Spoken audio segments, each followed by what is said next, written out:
juga untuk menulis pertanyaan di chat atau di pesan Zoom, dan nanti kita akan membacakannya. Dan kali ini pada sesi yang keempat insyaallah nggih, di live kali ini bersama Ustaz Amin Nurbait. Baik, kita akan menyapa Ustaz Amin Nurbait. Assalamualaikum Ustaz. Waalaikumsalam warahmatullahi wabarakatuh. Sehat Ustaz? Alhamdulillah. Ya. Baik, mohon maaf tadi agak telat karena salam sholat isya itu sudah mepet jam 8 ya. Iya, Masya Allah. Ya. Sekarang udah isya di Jogja khususnya teman-teman sudah agak mundur, hampir setengah 8 itu sudah baru iqomat. Nanti ada jeda dikir sehingga kami harus prepare terlebih dahulu sehingga ada sedikit keterlambatan di sesi kita kali ini. Kita akan langsung untuk memilih pertanyaan Ustaz. Silakan. Baik. Bisa langsung dimulai dari yang sudah resen. Baik.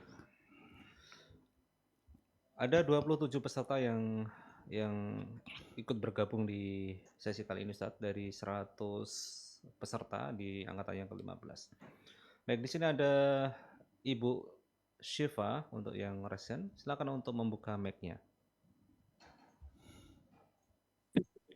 Ya, bismillah. Assalamualaikum warahmatullahi wabarakatuh. Waalaikumsalam warahmatullahi wabarakatuh. Izin bertanya Ustadz mengenai zakat.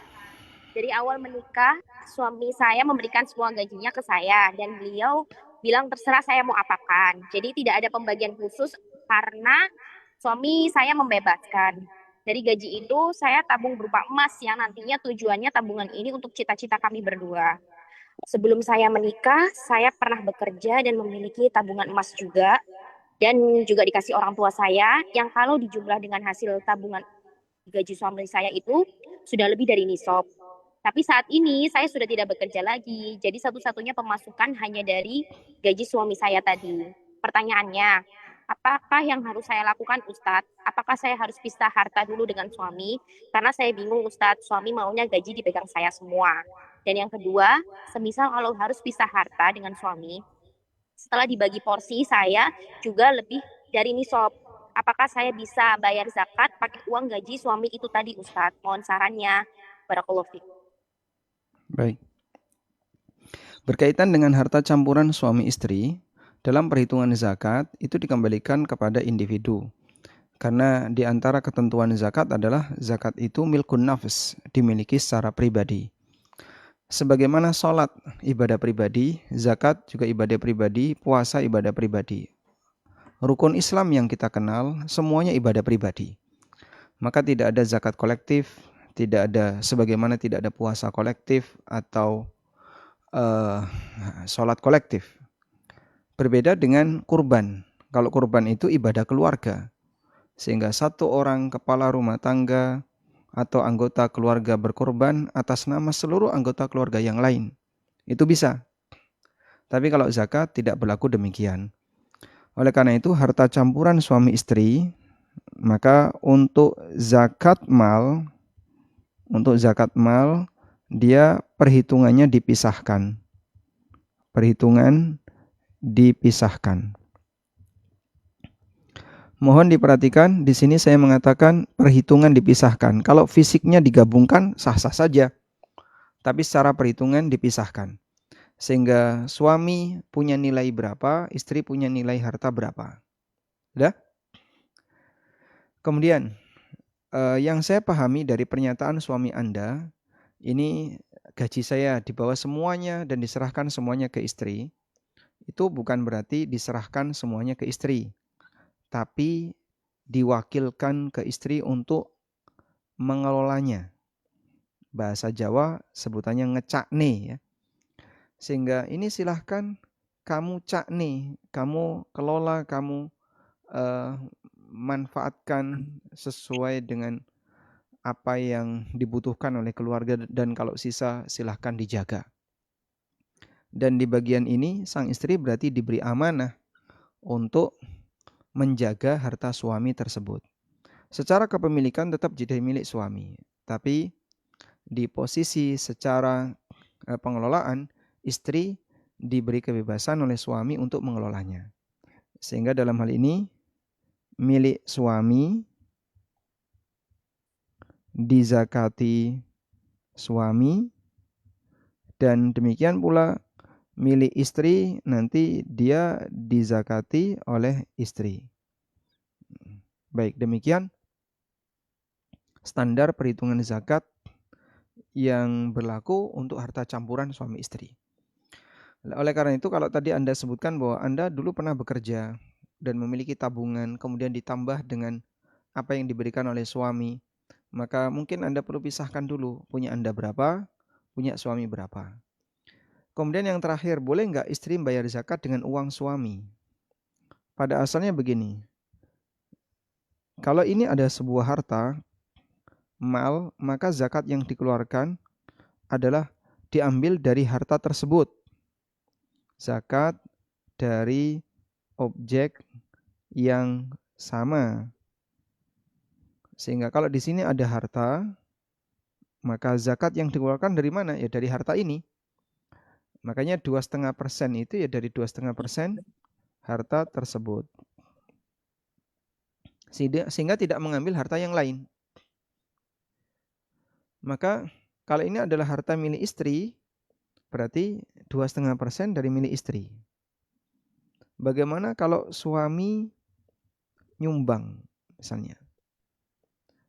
Berarti statusnya adalah suami memberikan hibah kepada istrinya senilai tertentu sehingga membuat nominal harta dia jadi naik. Kemudian nanti dibayarkan 2,5%. Seperti itu ya. Jadi hibah ini nanti dia menjadi milik istri terlebih dahulu dengan akad hibah. Lalu kemudian setelah itu dibayarkan 2,5% dari total harta istri. Wallahu a'lam, semoga bisa dipahami. Baik, kita beralih di chat Ustaz. Ini ada Bapak atau Ibu dari akun Gary Prima Citra. Assalamualaikum warahmatullahi wabarakatuh. Waalaikumsalam warahmatullahi wabarakatuh. Izin bertanya Ustaz, mengenai saham. Atasan mengajak membeli saham melalui aplikasi dengan sistem bank, mencari saham yang murah. Nanti jika ada kenaikan dijual ketika harga tinggi. Lalu dicarikan kembali untuk membeli saham yang murah dengan jumlah lebih besar dengan harapan saham tersebut akan naik. Apakah cara ini diperbolehkan Ustaz? Short selling. Mungkin saya kurang menyarankan model seperti ini ya. Karena sebenarnya tujuan dari yang dia lakukan oleh beliau itu lebih kepada bagaimana bisa meningkatkan uang yang beliau miliki. Kemudian nanti ada ketidakjelasan.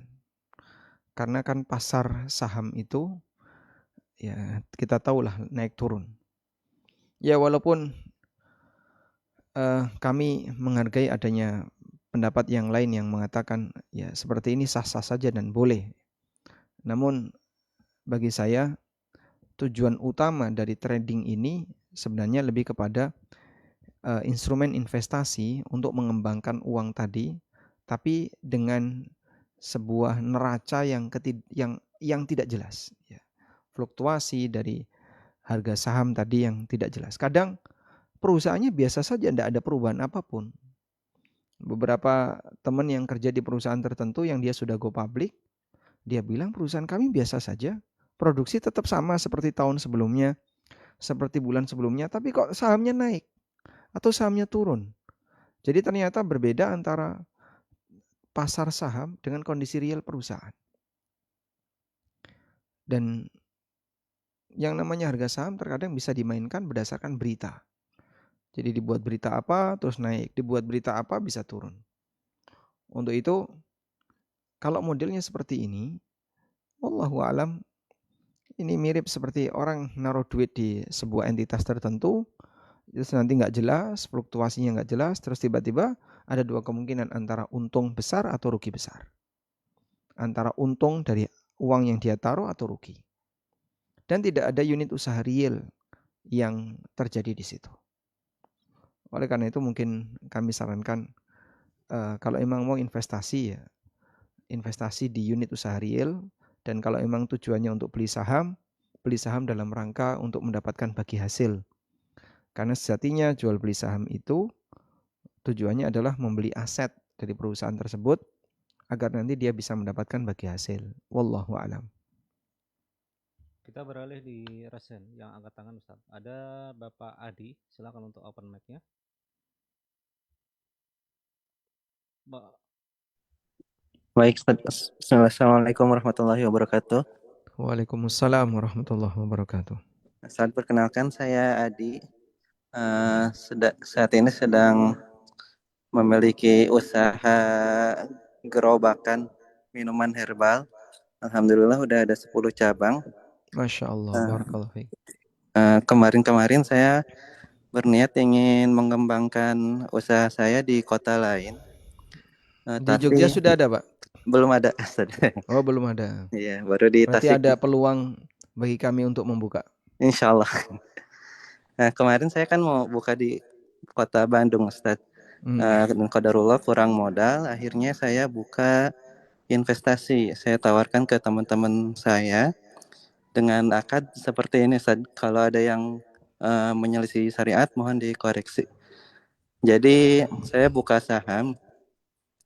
Niat saya pengen buka 10 cabang di kota Bandung dengan nilai investasi 15 juta per cabang. Yang 15 juta itu saya pakai untuk beli gerobak, peralatan, operasional saya selama di Bandung. Pokoknya semua itu saya pakai buat buka satu cabang, uang 15 juta itu. Nah, setelah usaha berjalan, keuntungan awal saya nggak ngambil dulu, Ustaz. Jadi semua keuntungan awal saya serahkan dulu kepada investor sampai modal investor kembali sepenuhnya. Misalnya dalam satu gerobak untungnya 3 juta, berarti dalam 5 bulan modal investor kembali sepenuhnya. Nah, di bulan ke-6 kepemilikan saham dan bagi hasil berubah jadi 60% milik saya, 40% milik investor. Dan kerjasama ini berjangka waktu selama 2 tahun. Jadi setelah 2 tahun selesai, si investor ini wajib menjual kepemilikan sahamnya senilai 40% dari modal awal kepada saya. Sehingga setelah 2 tahun selesai, kerjasama kita berakhir dan perusahaan jadi milik saya lagi sepenuhnya. Begitu, Ustaz. Baik. Sementara ini sudah berjalan seperti itu, Pak? Apaan putus-putus tadi, Ustaz, suaranya? Iya, yang sudah Bapak jalankan, Bapak sudah punya 10 cabang. Skema tadi yang Bapak ceritakan sudah dijalankan? Sudah, Ustaz. Baik. Sekarang coba Bapak lihat berikut ini ya. Bismillah. Jadi barangkali ada bagian yang mungkin perlu bolehlah disebut diluruskan ya. Jadi menggabungkan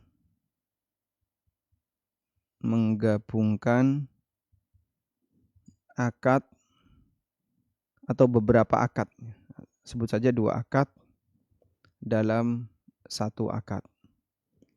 Menggabungkan 2 akad dalam 1 akad ini terjadi ketika ada akad 1 plus akad 2, di mana akad 1 ini adalah akad utama, sedangkan akad 2 ini syarat akad 1. Nah, kalau tadi di situ Bapak menyebutkan di sini ada akad kerjasama. Ada akad kerjasama, ini akad 1. Sedangkan di situ ada akad jual beli. Dalam waktu sekian bulan, semua perlengkapan tadi wajib dijual ke Bapak. Dan ini jadi syarat akad yang pertama. Artinya Bapak bersedia untuk akad kerjasama, asal nanti aset dijual ke Bapak. Wallahu alam, yang saya pahami seperti ini jadinya menggabungkan 2 akad dalam 1 akad. Baik, terus solusinya bagaimana? Kalau A dan B kerjasama. Posisi A sebagai pemodal. Ya, yang tadi Bapak sebut 15 juta per per unit. Kemudian B sebagai pengelola. Nah, dari gabungan ini terciptalah sebuah unit usaha. Di situ toko jamu. Nah, kemudian nanti kan di sini ada hasil. Milik siapa hasilnya? Ya, milik berdua, milik A dan B. Dah? Hasilnya itu milik berdua, milik A dan B. Baik. Sehingga sejatinya hasil ini dibagi untuk modal, untuk kerja. Untuk modal berapa? Ya, misalnya 60% awal ya. Kerja 40% awal. Boleh seperti ini. Nanti berubah, ini jadi 40%, ini jadi 60%. Silahkan. Sehingga tetap masing-masing dapat bagi hasil sesuai dengan kesepakatan. Baik. Boleh nggak Pak hasil ini semuanya dikembalikan ke pemodal? Nah, semuanya dikembalikan ke pemodal. Sampai balik modal. Berarti pengelola kerja selama sekian bulan nggak dapat apa-apa? Iya, nggak dapat apa-apa. Nah terus dia hasilnya kemana? Ya dikasihkan pemodal jadinya. Sampai misalnya anggaplah 6 bulan sudah BEP ya. 6 bulan BEP.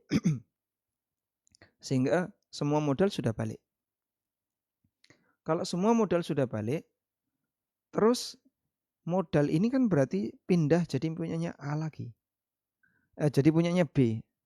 Karena sudah dikembalikan semua kepada si B.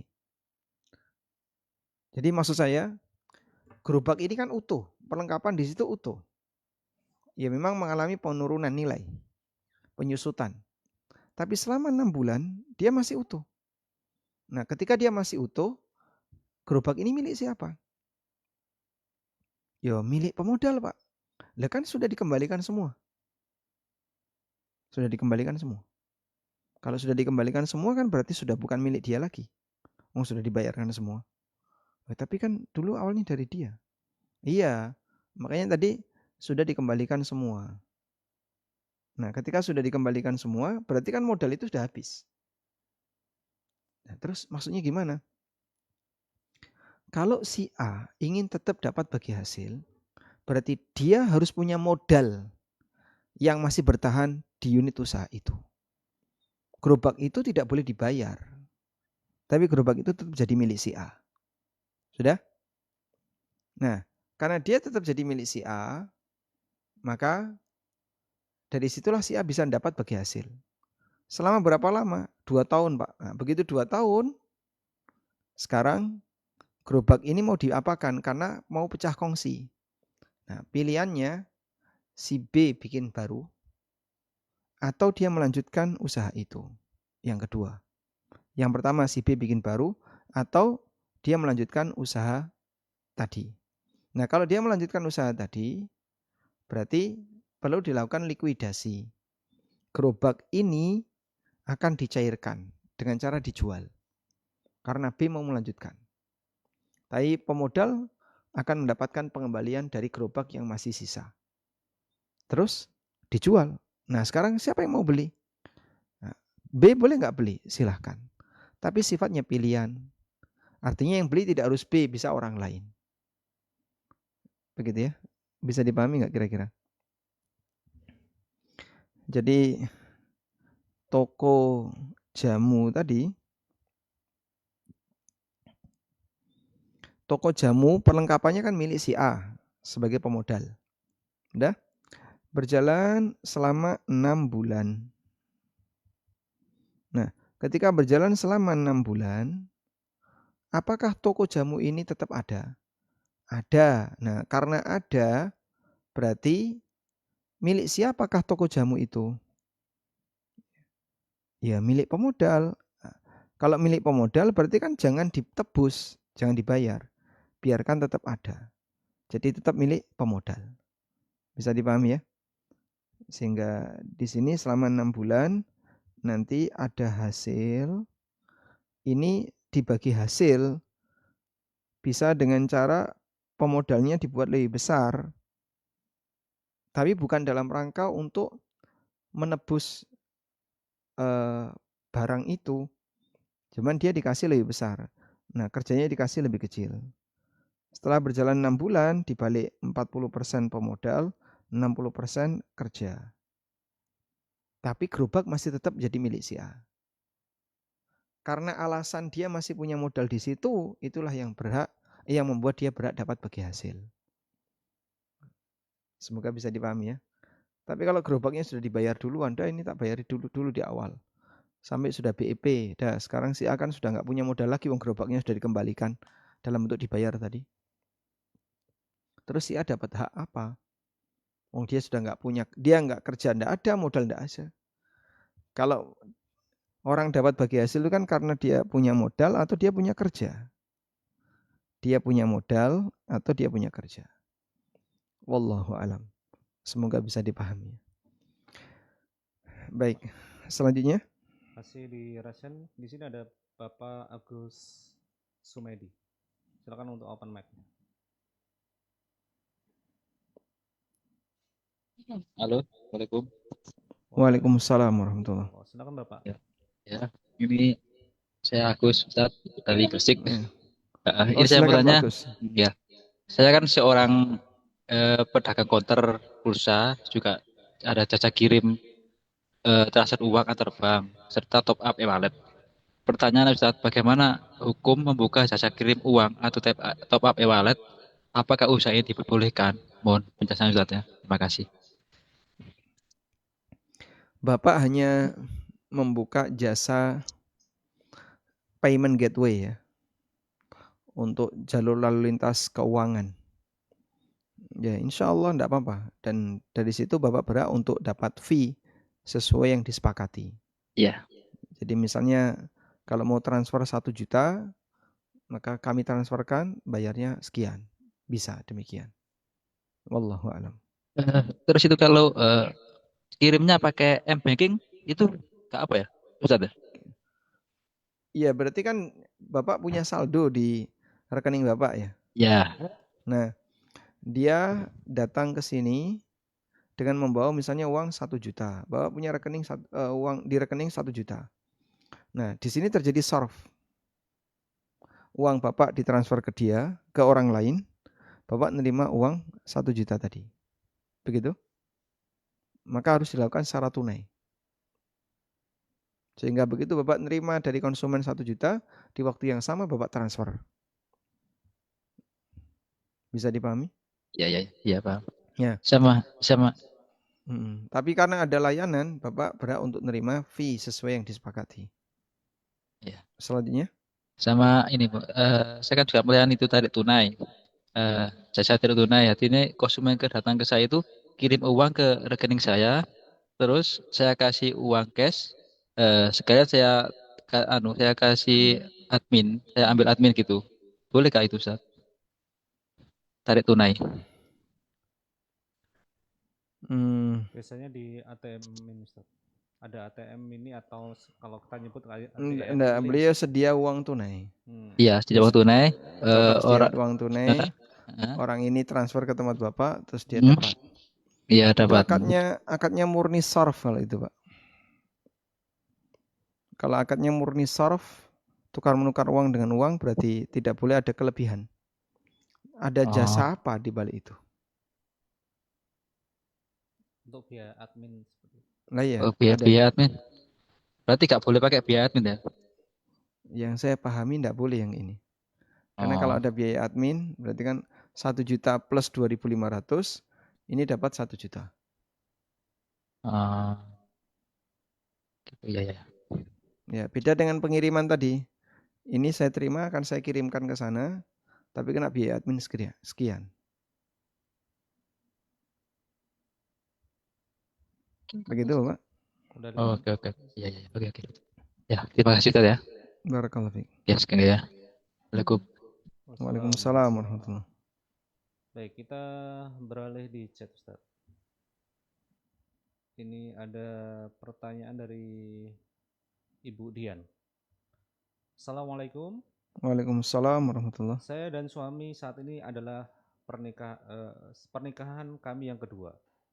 Jadi kami sama-sama punya anak dan kami sama-sama bekerja. Pendapatan saya lebih besar daripada suami. Dan ada satu rumah, saya membeli rumah dari gaji saya sendiri. Apakah jika salah satu dari kami meninggal dunia, rumah yang saya beli dengan uang gaji saya akan sepenuhnya dapat dibagikan untuk anak-anak saya sendiri, Pak Ustadz? Jika tidak, apakah anak-anak kandung saya akan mendapatkan waris? Bagaimana pembagiannya? Ya, karena itu adalah harta Anda, berarti yang mendapatkan warisan adalah suami Anda dan anak Anda. Sehingga misalnya begini,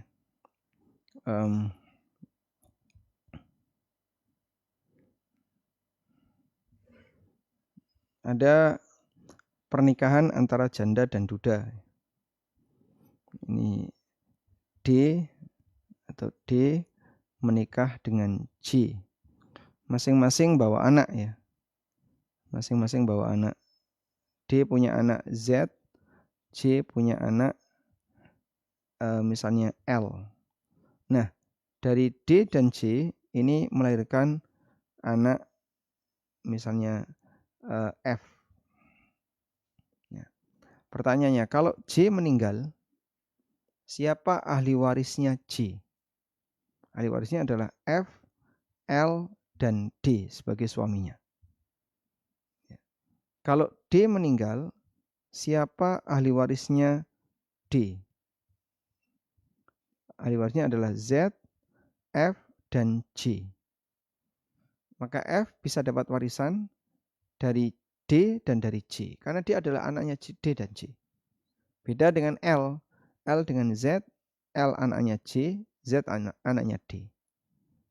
Begini ya. Baik. Oleh karena itu, jika rumah itu adalah rumah milik Anda sendiri, maka nanti yang dapat warisan adalah anak-anak Anda dan suami Anda, jika Anda mati duluan. Wallahu a'lam. Kita beralih di Resen Ustaz. Di sini ada Ibu Hilary Putri. Silakan untuk open mic-nya. Nah, Assalamualaikum warahmatullahi wabarakatuh, Ustaz. Waalaikumsalam warahmatullahi wabarakatuh. Saya izin bertanya, apakah mayit yang sudah dimandikan dan dikafani itu harus segera disolati dan dikuburkan? Karena dari pengalaman saya ketika SMA kemarin, kebetulan pondok tempat saya sekolah SMA itu punya banyak kampus atau cabang, dan cabangnya itu sampai di luar Jawa. Dan setiap guru yang meninggal itu harus disolati di kampus pusatnya di Jawa Timur. Dan ada seremoni khusus sehingga nggak langsung dikuburkan. Ada kayak sambutannya dan doa-doanya. Bagaimanakah kejadian yang seperti itu, Ustadz? Syukron. Wassalamualaikum warahmatullahi wabarakatuh. Waalaikumsalam warahmatullahi wabarakatuh. Barakallahu fiik. Menunda perawatan jenazah atau menunda pemakaman jenazah diperbolehkan jika ada maslahah. Nabi SAW beliau wafat di hari Senin dan beliau dimakamkan di malam Rabu. Jadi tertunda berapa itu? Senin, Selasa malam Rabu baru dimakamkan. Kenapa kok beliau ditunda pemakamannya? Karena beliau pemimpin. Dan pada saat beliau wafat, belum ada calon penggantinya. Sehingga jasad beliau belum boleh dimakamkan sebelum ada pemimpin kaum muslimin. Setelah terjadi peristiwa di Sakifah, Bani Sa'idah. Dan disitulah Abu Bakar As-Siddiq ditunjuk dan dibaiat sebagai pemimpin bagi kaum muslimin. Barulah Rasulullah SAW dimakamkan jasadnya. Nah, maka berkaitan dengan masalah kapan kita harus mensolatkan jenazah dan memakamkannya, jawabannya segera mungkin. Dalilnya ini ya. Hadis dari Abu Hurairah radhiyallahu anhu, Nabi SAW bersabda, "Asri'u bil jinazah, Fa in taku salihatan fa khairun tuqaddimunaha. Segerakanlah dalam menangani jenazah. Kalau dia adalah jenazah yang baik, maka kalian menyegerakan untuk mendapatkan kebaikan. Wa in yaku siwa dzalik, dan kalau ternyata dia tidak baik, fasyarrun tad'unahu an riqabikum, maka itu adalah hal yang buruk yang kau lepaskan dari pundak kalian. Nah, demikian idealnya dalam menangani jenazah. Ya, untuk itu kalau sekiranya tidak begitu signifikan adanya seremonial seperti yang tadi Anda ceritakan, sampai harus menunda berhari-hari, ya misalnya ya, sampai harus menunda berhari-hari, ya tidak selayaknya dilakukan. Sehingga yang jauh ya tidak perlu untuk datang, kalau memang tidak dibutuhkan. Cukup yang ada di sekitar, kemudian yang berkepentingan, nanti selanjutnya jika sudah selesai silahkan dimakamkan. Wallahu a'lam. Kita beralih di chat. Di sini ada Bapak Hilmi Hanifuddin. Beliau bertanya, di perumahan kami ada arisan ibu-ibu dan itu wajib diikuti, Ustaz. Ketika kami dapat giliran acara di rumah kami karena dapat undian arisan, apakah boleh uang arisan itu untuk menjamu tamu? Dengan niatan kami ikut arisan ini untuk menjalin silaturahmi dengan para tetangga. Ya, ini mungkin kegiatan kampung yang barangkali juga perlu diedukasi ya tentang bahaya riba di sekitar praktik asuransi. Saya sarankan kalau ada seperti itu ya, kewajiban menjamu para peserta asuransi, arisan. Ya. Para peserta arisan kalau bisa di luar apa ya? Kalau bisa itu di luar Anda dapat arisan. Jadi mungkin diusulkan gimana kalau yang dapat arisan bukan yang ketepatan. Jadi misalnya sekarang yang dapat arisan A, tapi acaranya di rumah C. Besok yang dapat arisan B, acaranya di rumah D. Terus seperti itu. Sehingga antara jamuan dengan arisan itu terpisah. Tapi kalau caranya seperti tadi, karena Anda dapat, maka Anda harus melayani dan memberi jamuan kepada seluruh teman-teman arisan. Ini kan yang pernah difatwakan oleh Al-Ustadz Dr. Irwandi sebagai riba. Karena di situ Anda mendapatkan utang dari teman-teman Anda, tapi setelah itu Anda harus ngasih makan mereka. Ya, jadi mungkin barangkali di bagian ini perlu dipertimbangkan agar jangan sampai terjadi riba dalam praktek arisan di lokasi Anda. Wallahu a'lam. Kita beralih di rasian ini ada Ibu Hesti, silakan untuk open mic-nya.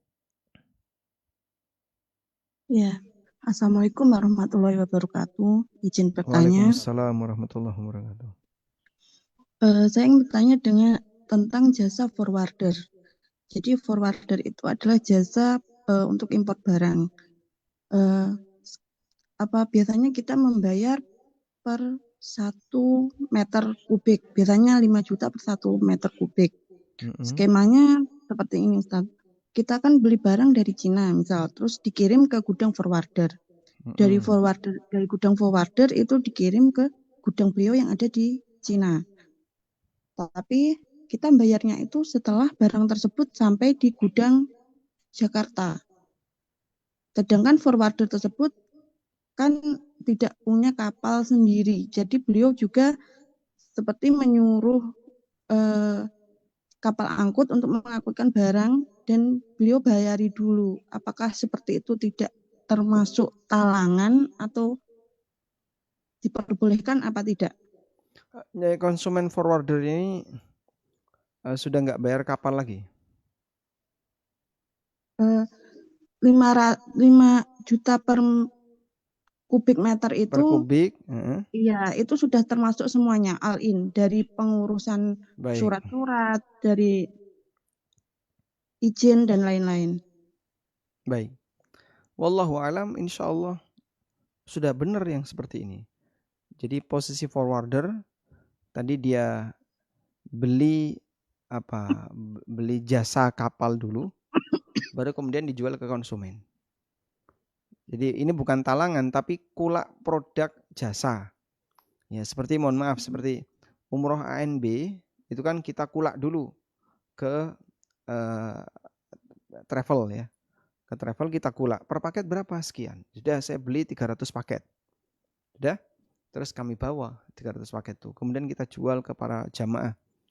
Ya. Afwan Jadi Ustadz, tapi barangnya itu kita bayarnya nggak ke forwarder, tapi langsung ke suppliernya. Kita cuma bayar biaya izin, jasa kirim, perizinan dan lain-lain itu. Iya, bayar ke suppliernya ada di Cina. Cina. Impor di pabrik Cina, Ustaz. Jadi impor dari pabrik Cina, pembeli dari Indonesia itu langsung membayar ke suppliernya pabrik Cina. Terus kemudian setelah itu yang bayari ke forwarder dari pabrik Cina tadi. Jadi sudah deal di pabrik Cina katakanlah seperti itu. Kemudian ibu menggunakan jasa untuk pengirimannya pakai forwarder. Jadi nanti ada deal lagi antara ibu dengan forwarder untuk jasa pengiriman. Baik, ibu bayarnya ke supplier. Iya, barangnya yang dibeli bayarnya ke supplier. Oke. Nah, saat ibu bayar ke supplier, terus yang bayari forwarder siapa? Saya sendiri. Jadi ibu nanti akad ulang dengan forwarder. Iya, akad dengan jasa kirimnya. Iya. Ya udah benar, nggak ada masalah. Oh, nggak ada masalah. Ya. Tapi kalau misalnya forwardernya itu kayak makelar gitu, ada makelarnya lagi itu boleh apa enggak ya Ustaz? Berarti dia wakilnya forwarder. Misalnya perusahaan B adalah forwarder. A ini yang menjembatani ke saya dan forwarder. A ini petugasnya itu jasanya itu mencek outkan barang dan pembayaran. Dia menarik 5% dari total belanja seperti itu. Tapi walau alam saya juga nggak tahu dia ambil untung juga apa enggak dari jasa pengirimannya lagi seperti itu. Baik, insya Allah yang saya pahami selama makelar ini sudah diizinkan oleh pihak forwarder untuk jadi wakil dia dalam mencarikan konsumen atau melayani konsumen, kemudian nanti dibayar fee oleh konsumen sekian persen dari nilai barang, insya Allah tidak masalah. Oh, seperti itu ya. Baik. Iya. Wallahu a'lam. Baik. Sebentar Ustaz. Tapi kalau dari makelarnya ini kita bayarnya ekspedisi ini juga ke makelarnya itu, apa tidak masalah? Tidak ada masalah. Dia kan sudah jadi wakilnya ekspedisi tadi. Oh iya. Iya, terima kasih Ustadz. Barakallahu fikum. Barakallahu fikum. Baik. Kita masih di Resen Ustadz. Di sini ada Bapak Andri Yusuf untuk open mic-nya. Assalamualaikum Ustadz. Waalaikumsalam warahmatullahi wabarakatuh. Silakan. Izin bertanya Ustadz, jadi 2 tahun yang lalu saya ada kerjasama dengan perusahaan kontraktor Ustadz. Jadi dulu kerjasamanya saya bergabung dengan perusahaan tersebut. Jika saya mendapatkan proyek, nanti dari keuntungan proyek yang saya dapatkan, saya mendapatkan 15% Ustadz. Itu pun saya yang terlibat sebagai project manager di project tersebut. Nah, di project pertama, Ustadz, alhamdulillah saya mendapatkan project. Kemudian keuntungan project pertama itu semua keuntungannya dibelikan untuk aset, Ustadz, termasuk kendaraan mobil yang saya pakai hingga saat ini. Nah, ketika project kedua, Ustadz, project kedua itu berjalan, saya memiliki kasbon Ustadz ke perusahaan. Jadi saya utang gitu loh, utang ke perusahaan beberapa kali dengan nominalnya lumayan cukup besar Ustadz, dengan catatan nanti akan dibayarkan setelah proyek selesai Ustadz. Nah, jadi saya punya utang ke perusahaan.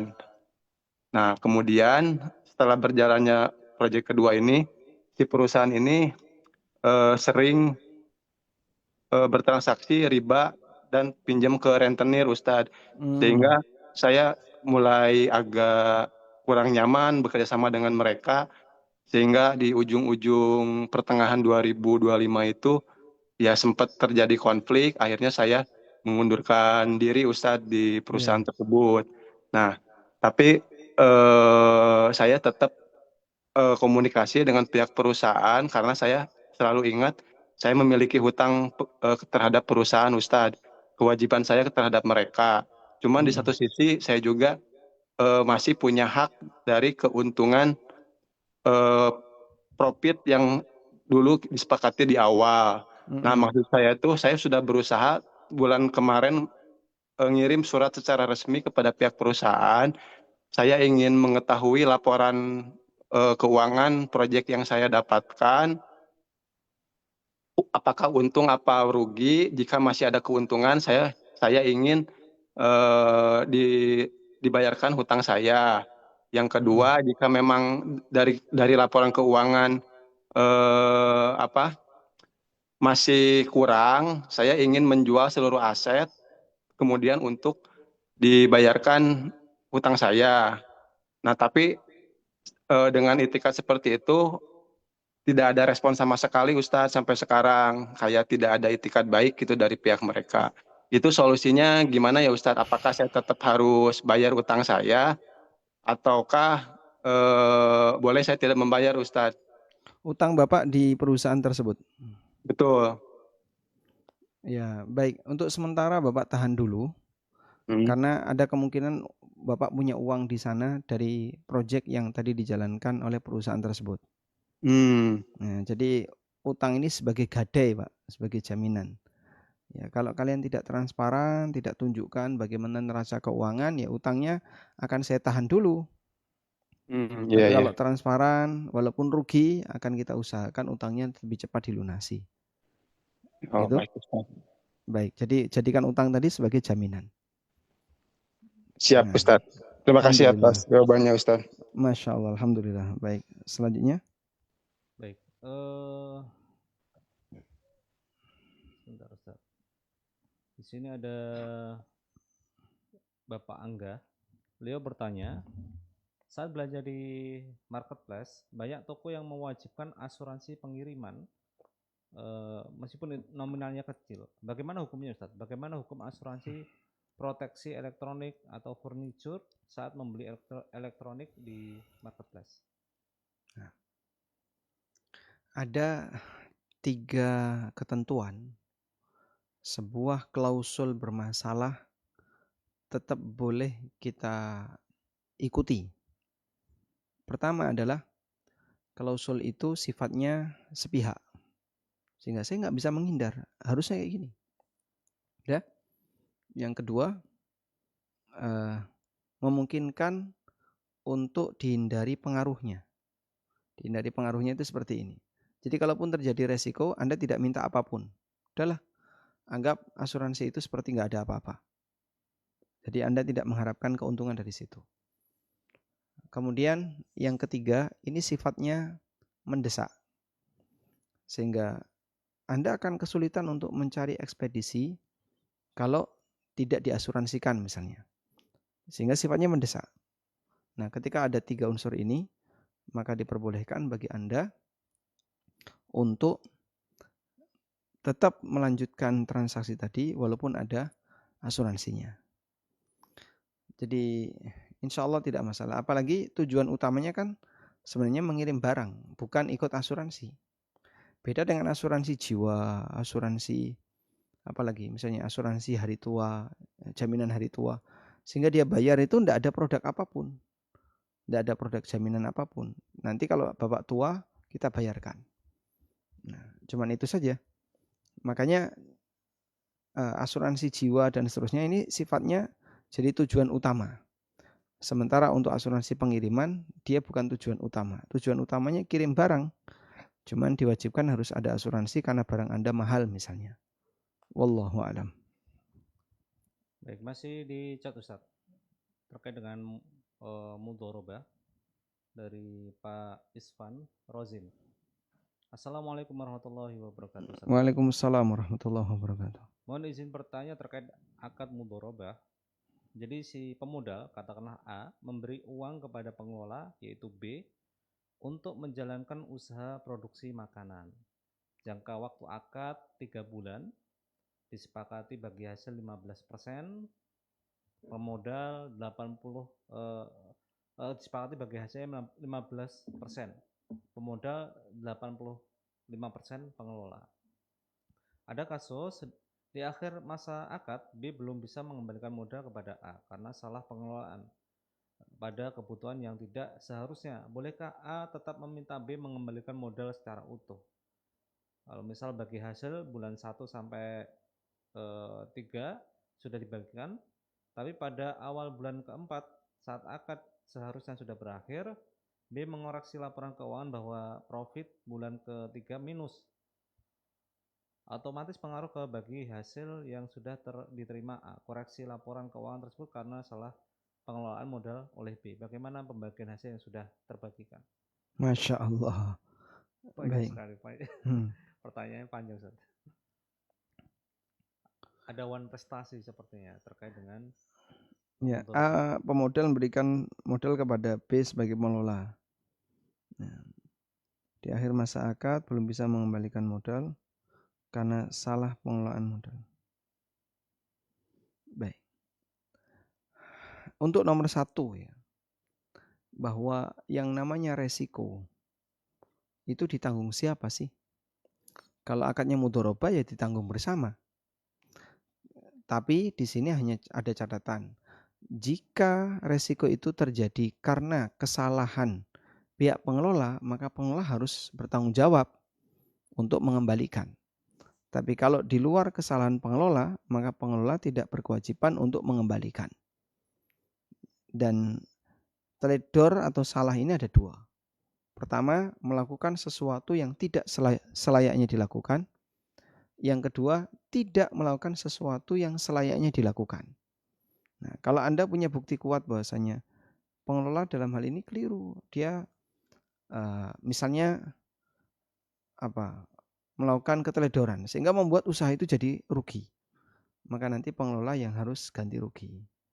Tapi kalau pengelola sudah melakukan sesuai SOP, cuman rugi, ya namanya juga dagang, kadang untung kadang rugi, maka insya Allah pengelola tidak wajib untuk menanggung resiko tersebut.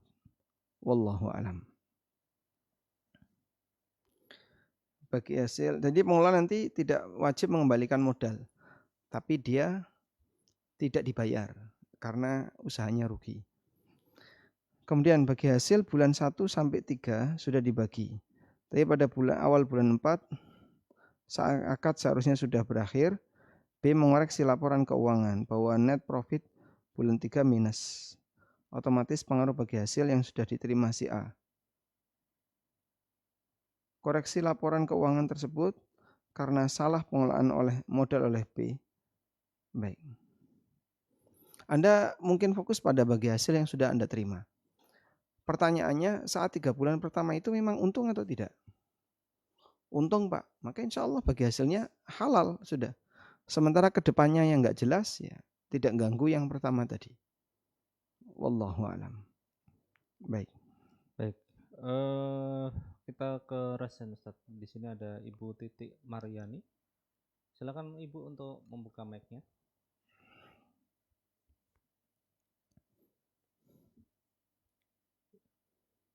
Assalamualaikum Ibu Titik. Bismillah, Assalamualaikum. Waalaikumsalam. Waalaikumsalam warahmatullahi. Silakan Ibu. Saya Titik dari Lampung Timur. Masya Allah, barakallahu fikum. Silakan Bu Titik. Ya, ini pertanyaannya Tat. Saya ini usaha saya produksi kue Ustadz. Kue ini kue yang biasa kue macam-macam yang biasa, enggak kue khusus gitu, enggak, kue biasa. Ya. Terus tiap hari saya dagang, kemudian saya melayani juga pesanan Ustadz.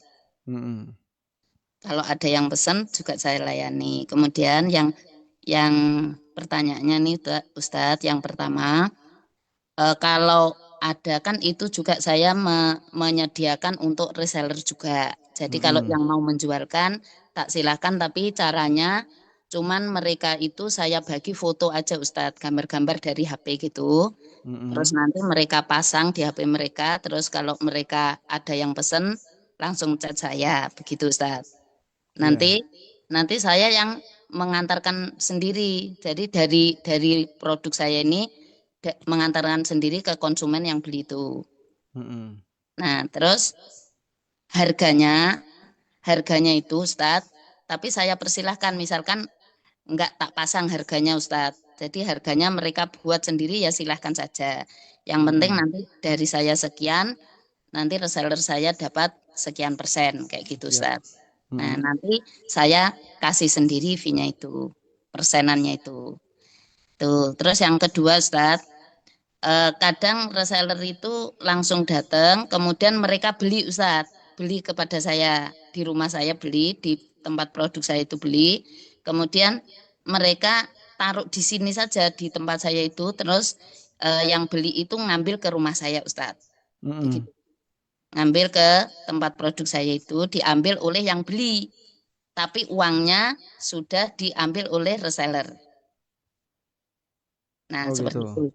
Ya, kasusnya yang kedua seperti itu. Terus yang ketiga Ustadz, di momen-momen tertentu, ini contohnya saat tahun baru kayak gini Ustadz. Kemarin itu. Nah, ini sudah lewat sebenarnya Ustadz.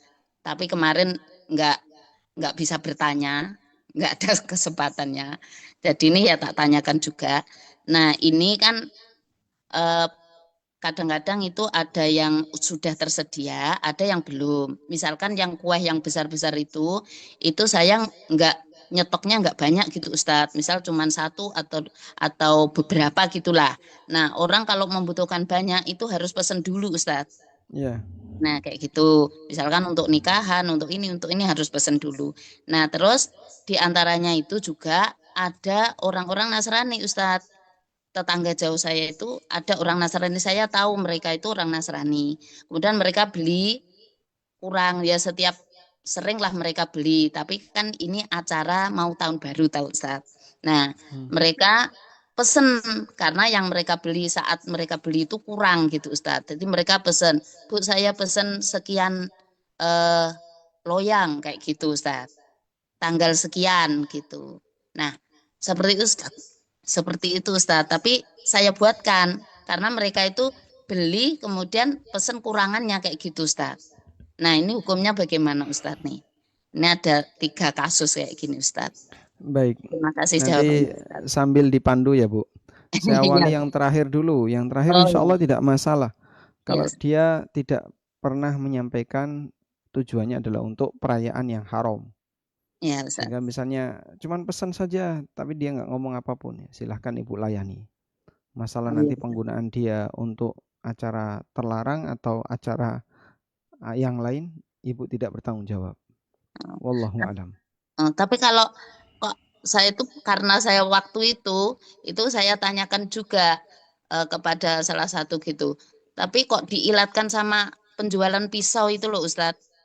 Itu saya jadi diilatkan sama penjualan pisau. Kalau pisau itu walaupun tidak ngomong gitu kan, terus tahu kalau ini tuh mau buat ini. Nah, kan nggak boleh kita jual gitu. Yaitu hadis Imran bin Husain. Jadi kalau dalam situasi chaos kita tidak boleh jual senjata. Nah, cuman ketika makanan ini akan dimanfaatkan oleh non-muslim, ada banyak peluang, ada banyak kemungkinan. Bisa dipakai untuk kegiatan yang mubah, bisa dipakai untuk perayaan mereka. Nah, ketika kita tidak tahu ya hukum asalnya mubah untuk berinteraksi dengan non-muslim. Itu Ustaz ya. Baik, cukup insya Allah. Nah, kemudian tentang reseller tadi, silahkan kamu naikkan harga sendiri. Ini disebutkan dalam Sahih Bukhari. Wa qala Ibnu Abbas, kata Ibnu Abbas, la ba'sa ayyaqula, boleh seseorang mengatakan bi hadza thauba, tolong jualkan kain ini, Fama zada ala kadza wa kadza fawwalaka. Kalau lebih dari sekian itu punya kamu. Wa qala Ibnu Sirin, kata Ibnu Sirin, bi'hu bi kadza. Tolong jualkan dengan harga sekian. Fama kana min ribhin fawwalaka au baini wa bainak. Kalau ada keuntungan itu punya kamu atau kita bagi dua. Nah, jadi kalau menurut Ibnu Abbas boleh saja. Pokoknya saya terima bersih sekian ya. Bapak kalau mau jual berapapun silakan. Itu boleh. Kalau menurut keterangan Ibnu Sirin, tolong jualkan sekian. Nanti kamu saya kasih fee sekian. Itu juga boleh. Baik, insya Allah menjawab Ibu. Ya. Alhamdulillah. Jazakallah khair Ustaz. Barakallahu fiik. Assalamualaikum. Waalaikumsalam warahmatullahi wabarakatuh. Baik. Cukup insya Allah, ada lagi? Mungkin satu lagi Ustaz. Nah, ini ada susulan. Bolehkah si B minta koreksi perpanjangan waktu akad mudharabah agar bisa mengembalikan modal kepada si A yang kasus tadi ya? Insya Allah tidak masalah, boleh. Selanjutnya?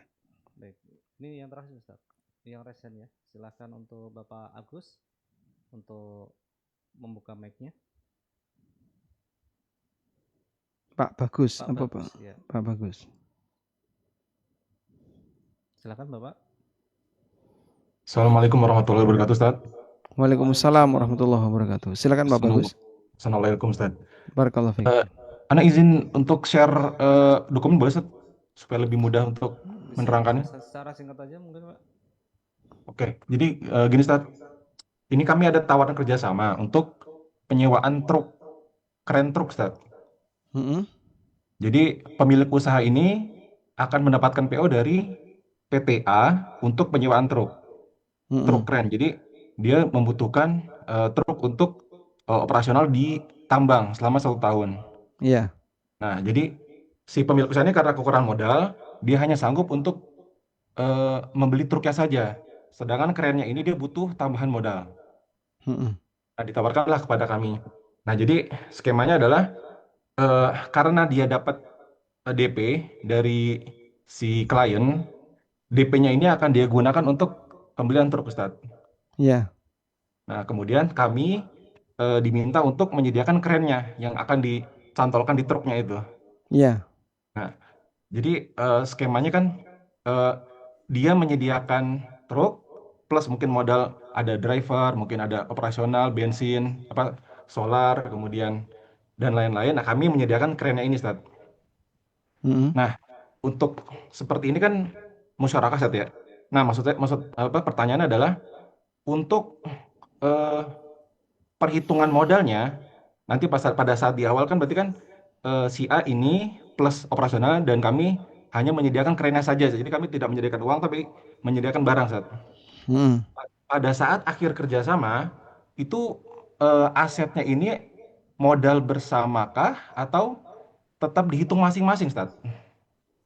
Ya, hasil akhirnya truknya sama kerennya dua-duanya masih ada. Masih ada, Ustaz. Jadi kan kontrak 1 tahun, Ustaz. Ya. Jadi kita sewakan truknya itu, kemudian nanti kita cas per bulan gitu, Ustaz. Per bulan sekian gitu. Nanti di akhir kita perhitungkan ulang. Nah, pada saat likuidasi ini, nanti misalnya dia ada opsi, dia ingin membeli kerennya dari kami, Ustaz. Jadi dia ingin melanjutkan sendiri gitu. Atau bisa juga nanti ada opsi juga mungkin kita lanjutin bareng-bareng apabila ada kontrak di tahun kedua, Ustaz. Cuman maksudnya apabila nanti seandainya ternyata terjadi likuidasi, si A ini nanti ingin membeli kerennya, apakah perhitungan asetnya ini, maksudnya Ustaz, perhitungan aset usaha ini apakah dua-duanya atau bagaimana, Ustaz? Ya. Kalau boleh kita buat skema seperti ini ya Pak. Jadi modal si A sama si B. Tulisan keren betul kayak gini ya. Anggap saja betul. Cerani, ya? Cerani. Oh, kerani. Cerani betul. Baik. Kemudian kerjanya berarti A saja. Ya, kerja A saja betul, Ustaz. Ya. Begini Pak. Betul. Berarti nanti kalau ada hasil di sini kan ada kerja, ada modal. Betul. Nah, mengenai porsinya berapa sesuai kesepakatan. Anggaplah misalnya kerja diberi 40%. Modal diberi sisanya berarti 60%. Iya. Begini? Betul. Nah, modal di sini kan ada 2, ada truk sama crane. Ini nilainya berapa kira-kira? Kalau truk itu sekitar 500-an Ustaz, kalau nggak salah. 500. 500 juta. Ya, kalau keren Karena sekitar 700 Ustaz. 700. Baik. Nah, dari sini kan kalau ketemu porsinya ya. A sama B. Ya. Sehingga untuk keren atau untuk truknya 500 dibagi 1.200.000. 5/12. Berapa ini? 0, sekian. Nah, nanti 0,4 Ustaz ya. eh? 0,4 sekitar 40% Ustaz. Ya, berarti dia A 40% dari 60%. Berarti B kita bisa langsung tebak, berarti 60% dari 60%. Begini, Pak. Betul, Ustaz. Maka nanti hak B ini. Begitu. Nah, kemudian setelah mau pecah kongsi, maka truk punya siapa ya? Truknya punya A, kerennya punya B. Begitu dilikuidasi, truknya laku sekian, A dapat. Kerennya laku sekian, B dapat. Begitu. Kalau yang intinya Ustaz, Afwan, untuk operasionalnya Ustaz, yang selama awalnya kan nanti ada di depan ada biaya solar, biaya itu dianggapnya itu di modal juga kah atau Iya, modal A. modal Ini awal modal juga A, Ustaz truk, berarti. solar. Ya, ini naik nanti tidak 500. Anggaplah 600. Solar, operasional. Itu kan modalnya si A. Begini? Betul, Ustaz. Ya. Sehingga nanti mungkin perhitungannya bukan 5/12 lagi, bisa 7 banding berapa misalnya 13. 1,3. Nah, begini. Ini perhitungan yang mungkin Anda cukup mudah lah, pakai kalkulator aja bisa. Begitu, Pak. Berarti tapi untuk nanti pada saat operasional bulanan berikutnya kan sudah ada hasil sebenarnya. Jadi kan bisa diambil dari cash flow yang ada, Ustaz. Itu Bisa, tidak diperhitungkan berarti sebagai milik modal kan berarti, bersama. Ustaz? Milik bersama. Jadi cash flow ini A punya berapa persen, B punya berapa persen. Nah, Ustaz. Berarti intinya pada saat likuidasi, maksudnya entah nanti A take over B atau B take over A, berarti Bisa dihitung juga. pada saat itu, Ustaz, ya? Iya. Saya mau ambil alih trukmu, saya mau ambil alih kerenmu. Bisa juga. Tapi Berarti tidak bukan, boleh jadi disyaratkan. bukan aset campur, Ustaz, berarti kalau musyarakah gini, Ustaz? Iya, aset campur tapi kepemilikannya tetap bisa dipisahkan. Oh. Walaupun nanti dirakit bareng. Nah, Ustaz. Baik. Itu saja, jazakallahu khairan, Ustaz. Alhamdulillah, baik. Baik, alhamdulillah mungkin itu yang bisa kita sampaikan. Sekarang sudah mendekati 9:30 ya. Demikian, semoga apa yang kita bahas ini bermanfaat. Wallahu a'lam wa sallallahu ala nabiyyina Muhammadin wa ala alihi wa sahbihi wasallam. Wa akhiru da'wana alhamdulillahi rabbil alamin. Wassalamualaikum warahmatullahi wabarakatuh. Waalaikumsalam warahmatullahi wabarakatuh. Jazakumullah khairan Ustaz Amin Nurbait yang sudah membersamai kita di sesi kali ini. Dan insya Allah di pekan ke depan masih ada sesi tanya jawab. Untuk teman-teman kami mohon maaf yang bertanya masih banyak yang terlewat, bahkan belum berkesempatan untuk dijawab. Dan masih ada kesempatan di pekan ke depan, kami sarankan untuk lebih awal raise hand atau bertanya. Nanti kita akan lebih prepare untuk mempersiapkan pertanyaan dan jawabannya, dan kita dahulukan terkait dengan yang raise hand. Dan kami kru tim sekolah anb.com mau undur diri. Kami ucapkan jazakumullah khairan atas partisipasinya. Mari kita tutup dengan doa kafaratul majelis. Subhanakallahumma wa bihamdika asyhadu an la ilaha illa anta astaghfiruka wa atubu ilaik. Wassalamualaikum warahmatullahi wabarakatuh.